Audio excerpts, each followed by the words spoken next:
Hello, today is Friday, September 18th. Today I'm here to discuss one of the original Underdog cartoon adventures and how its plot was so grotesquely unbelievable compared to some experiences I've had recently.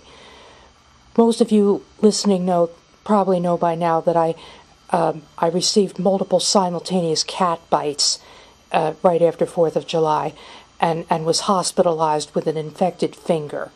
The hospitalization lasted 3 weeks. Now, I was subjected to many procedures and a lengthy hospital stay, which I don't know if any of you have had similar experiences, but in one of the Underdog original cartoon episodes, the experiences are grossly inaccurate and incorrect.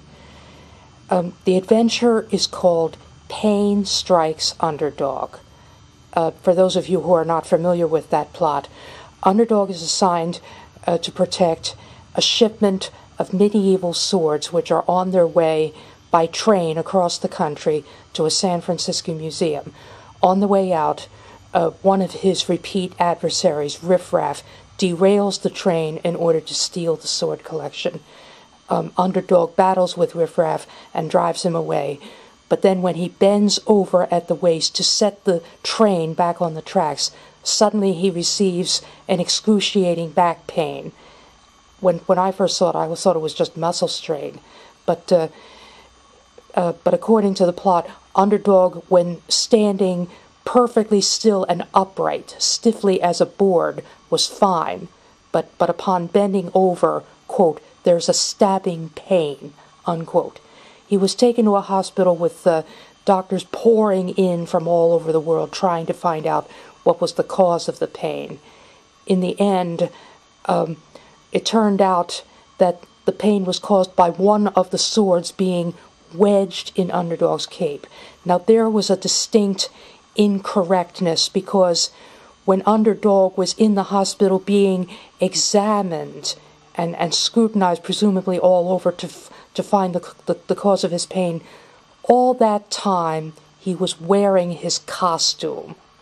If he had been made to do in real life, undress immediately and change to a hospital gown, the sword in his cape would have been found much more quickly, and he would not have been subjected to time-consuming tests and being forced to still contend with his pain when Riff Raff successfully stole the sword collection from the museum and tried to disguise it in the form of giant candles.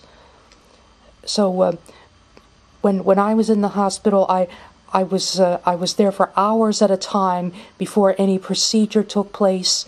I was subject to many procedures, and I certainly was not allowed to leave temporarily in order to handle some problem or crisis the way Underdog, when he somehow got word that Riff Raff was on the loose with the sword collection, fled the hospital to contend with him. All those plot details are totally wrong. It also, I also have to remind people, especially those who may not be familiar with the series, how all of the original Underdog stories were very campy and very slapstick and buffoonish, much like the adventures in the Batman TV series with Adam West. Now, my family was totally intolerant of these plot and programmatic flaws, which is why they gave me such a hard time about watching the original Underdog series, let alone portraying him through dance, and why it had always been my mission to make Underdog into a more believable, meritorious character. So bear this in mind.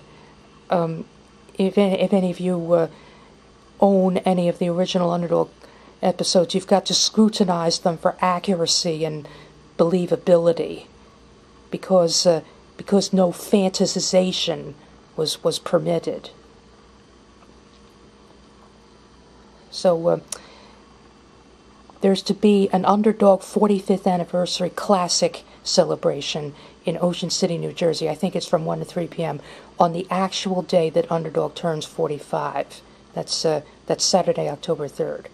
Also, the episode that I've been describing, Pain Strikes Underdog, does include celebrating Underdog's birthday in its plot. Now, so many of the Underdog original plots, because they were so unbelievable, I revised in my own mind when I was young to make them more believable. So that Underdog did not have the sword perpetually wedged in his cape, which he was wearing all the time, but that when he and Riff Raff confronted each other, when Riff Raff was trying to steal the swords, they dueled, but that Riff Raff, taking his sword, hacked maybe into Underdog's back like into a big piece of steak, so that it caused a severe lacerated, stab open wound through which Underdog would bleed profusely, and then have to stay in the hospital for a long time until the wound was fully healed. Or if he lost a lot of blood, then he would have to get maybe a blood transfusion. So I tried revising that plot about the swords and Underdog's birthday to make better sense. Unfortunately, it was never performed in professional theater or television circuits. So that's another thing to consider. So keep this in mind, and don't forget Underdog's 45th anniversary day, Saturday, October 3rd. Besides being in this Ocean City event, I'm also supposed to be in Woodbury, New Jersey that same evening for their annual Fall Festival Parade. It's kind of an extra special occasion that Underdog's 45th birthday falls on a Saturday, because it was on a Saturday in 1964 that the cartoon show premiered. Thank you.